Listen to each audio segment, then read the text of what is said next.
छत्तीसगढ़ को गंजेई चोरा चालाण करुवा बेले धरिला पुलिस। बरगड़ जिला अताबिरा थाना पुलिस को मिली बड़ सफलता। छत्तीसगढ़ राज्य को चोरा चालाण होता 1 क्विंटाल 200 केजी 670 ग्राम गंजेई सरंडा छकरे जबत करिछि अताबिरा पुलिस। यासह 2 जन अभियुक्त उत्तर प्रदेश 45 वर्षीय बबी खान और धमा अंचल में रहुतबा उलुंडा थाना पत्रापाली ग्रामर सुजित साहू को गिरफ्त करिछि। अभियुक्तों पाखरु CG 04PQ 4750 फेक नंबर थिबा एक i20 A स्टार कार 2टी मोबाइल एवं नगद 4200 टंका जबत करा जायछि। एने रविवार सकाळ 11 अताबिरा थाना रे एक सांबादिक सम्मेलन आयोजन होइतिला। एथिरे बरगड़ SDPO पदारविंद त्रिपाठी, थाना अधिकारी प्रकाश कुमार कर्ण जोगदे एही सूचना दैछन्ति।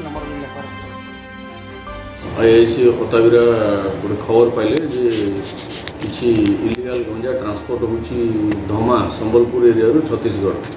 ये इनफॉरमेशन पाइबी से निजे गोटे टीम इनफॉरमेशन कले आमर जगी रहिले रोड उपरे आसला बेलू जो गाड़ी बाबद आमको इनफॉरमेशन मिलता से गाड़ीटा इंटरसेप्ट कले। इंटरसेप्ट कलापर से 120.6 केजी गांजा आउ 2 जन लोक मिले। से 2 जन को पचारा जड़े यूपीर आउ जड़े आम धमार आ से 2 जन गंजेई जो ट्रांसफर करते इलीगल गंजेई ट्रांसफर करते से बाबद किसी डॉक्यूमेंट्स नाला तेणु से 2 जन को अप्रिहेंड कराला। पाखु 4200 टंका 2टा मोबाइल आउ बाकी से गाड़ी आउ गांजा सीजर हो धराई NH बाकी इनफॉरमेशन थिला से धमारू आणुचंदी। बाकी एटा इन्वेस्टिगेशन स्टेज रे अछि से माने कोडू सोर्स प्रोक्योर करिसंदी आमे सेटा अंडर इन्वेस्टिगेशन अछि।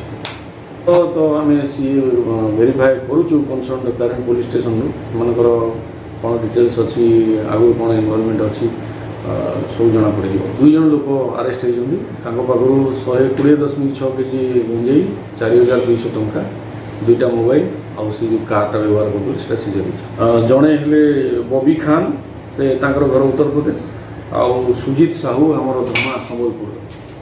अताबिरा टीवी चैनल को लाइक, सब्सक्राइब एवं शेयर करनियंतु जद्वारा अंचलर भिन्न भिन्न समस्या एवं गुरुत्वपूर्ण खबर गुड़िक आपण माने देखि पारिबे।